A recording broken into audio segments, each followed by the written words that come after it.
बिस्मिल्लाहिर्रहमानिर्रहीम। अस्सलाम वालेकुम class 5। This is your second lecture of science subject. जैसे पिछले लेक्चर में हमने पढ़ा था कि साइंस इज़ अबाउट क्यूरियोसिटी और हमने बेसिक 4 या 5 W's पढ़े थे, व्हाट, वेयर, व्हेन और बाकी दो जो थे, ठीक है, Y.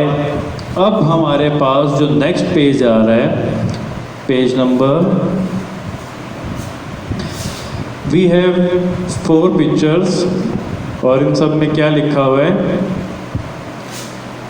What is the centre of earth made of. ये अर्थ है, इसका ये सेंटर है, ये किस चीज़ से बना हुआ है, व्हाट, पहला W। सेकंड पिक्चर में आ रहा है, where do birds go when they migrate. जब परिंदे मतलब हिजरत करते हैं या वो उड़ के किसी एक जगह से दूसरी जगह जाते हैं तो वो कहाँ जाते हैं, वेयर, ठीक है। Third is why the sky is blue, आसमान नीला क्यों है।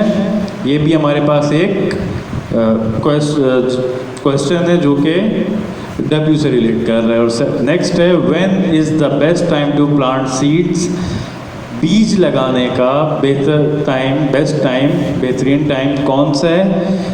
ये 4 आंसर्स जो हैं, क्वेश्चंस जो हैं, सॉरी, इनके आंसर्स आपने खुद ढूंढने हैं। आप अपने सिबलिंग से हेल्प ले लें, अपने पेरेंट्स से हेल्प ले लें, अपने ट्यूटर से, या internet is the best source, but I won't tell you answer of any one of them, ठीक है। ये रिसर्च बेस्ड है तो आपने इस पर खुद करना है, ठीक है। Now on the next page we have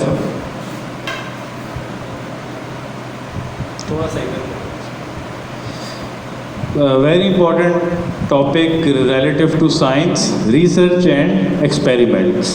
Scientists work things out by doing research and conducting experiments. Science में ये 2 चीज़ें बहुत इंपॉर्टेंस रखती हैं। अगर ये 2 चीज़ें नहीं हैं तो साइंस की कोई वर्क नहीं है, क्योंकि हमारे पास जो चीज़ें भी हमें साइंस में मिलती हैं वो रिसर्च पे और एक्सपेरिमेंट्स पे बेस करती हैं। अगर उस चीज़ में फॉर एग्ज़ाम्पल हमें पता है कि हमारे पास 8 प्लैनेट्स हैं, ठीक है, सोलर सिस्टम में 8 प्लैनेट्स हैं, अर्थ उसमें से एक प्लैनेट है, हमें कैसे पता चला है, हमने साइंटिस्ट ने रिसर्च की है उस पर, ठीक है। और काफ़ी चीज़ें ये जो हमारे पास साइंटिफिक लॉज होते हैं या साइंस से रिलेटेड जितने भी लॉज होते हैं वो हमें थ्रू एक्सपेरिमेंट्स मिलते हैं, ठीक है। जैसे हम लोगों ने, जैसे कोई भी चीज़ है, फॉर एग्ज़ाम्पल किसी चीज़ पे फोर्स लग रही है तो वो चीज़ें हमें कितनी फोर्स लग रही है, फोर्स का क्या इफेक्ट आ रहा है, ये सारी चीज़ें हमें थ्रू एक्सपेरिमेंट्स पता चलती हैं, ठीक है। रिसर्च में involve reading books and magazines, looking at information on the internet and talking to other scientist. However at some point they have to conduct experiments. Research क्या होती है, आपने कोई बुक पढ़ ली, आपने नॉवल पढ़ लिया, आप मैगज़ीन पढ़ लिया, आपने इंफॉर्मेशन गैदर कर ली इंटरनेट के थ्रू या किसी और साइंटिस्ट से बात कर ली, लेकिन एक पॉइंट पे आके एक्सपेरिमेंट्स कंडक्ट करने पड़ते हैं। Without experiment science is incomplete, ठीक है। Experiments involve setting something up and observing if any changes अकर। जैसे आप एक ग्लास ऑफ वाटर लें, ठीक है, और उसे धूप में रख दें आप और रखे रहने दें उसको 1-2 दिन तक, आपको नज़र आएगा कि उसमें एक चेंज आया है। जैसे जितनी क्वांटिटी में आपने एक पूरा ग्लास भरा हुआ था तो वो भरा हुआ नहीं रहेगा, वो उसकी क्वांटिटी कम हो जाएगी, तो वो उसमें चेंज आया है, ठीक है। क्या चेंज आता है उसमें, पानी एवापोरेट होता है सूरज की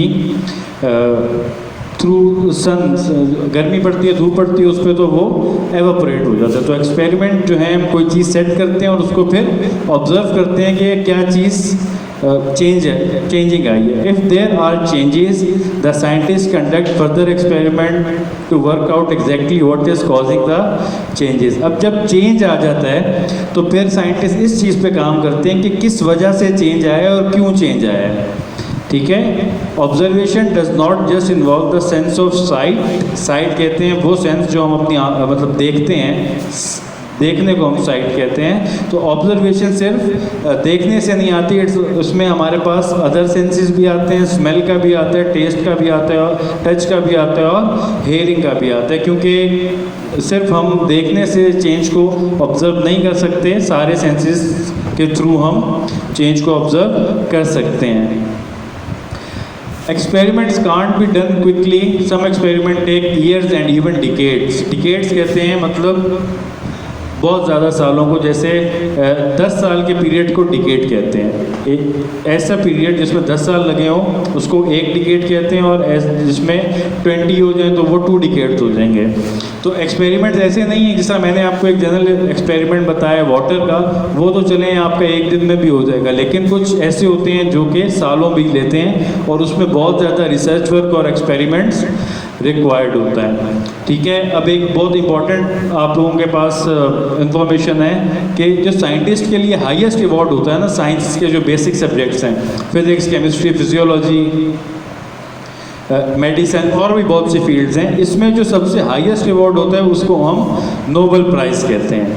ठीक है, ये किसी भी साइंटिस्ट को दिया जाता है उसकी आउटस्टैंडिंग परफॉर्मेंस की वजह से, और जो हमारे पास पाकिस्तानी जो हैं जिनको मिला है वो हैं डॉक्टर अब्दुल सलाम। इनको ये पहले पाकिस्तानी थे जिन्हें नोबेल प्राइज़ मिला था फिज़िक्स में, फिज़िक्स सब्जेक्ट में, और इन्होंने किस चीज़ में किया था वर्क? GUT में ग्रांड यूनिफिकेशन थ्योरी। वो मतलब आप जब सीनियर क्लासेस में जाएंगे तब पढ़ेंगे कि वो थ्योरी क्या थी, लेकिन जो ओनली पाकिस्तानी हैं वो डॉक्टर अब्दुल सलाम हैं जिनको नोबेल प्राइज़ मिला है, किसमें? फ़िज़िक्स में, इन 1979। ठीक है, so it wasn't your first unit, ये हमारा इंट्रोडक्टरी लेसन कह लें आप, जिसमें हमने पढ़ा है। इंशाल्लाह नेक्स्ट लेक्चर में हम लोग पहला यूनिट स्टार्ट करेंगे। इसकी एक जो वर्कशीट आएगी आपको वो गो थ्रू करिएगा आप। अपना ख्याल रखिएगा। अल्लाह हाफिज़।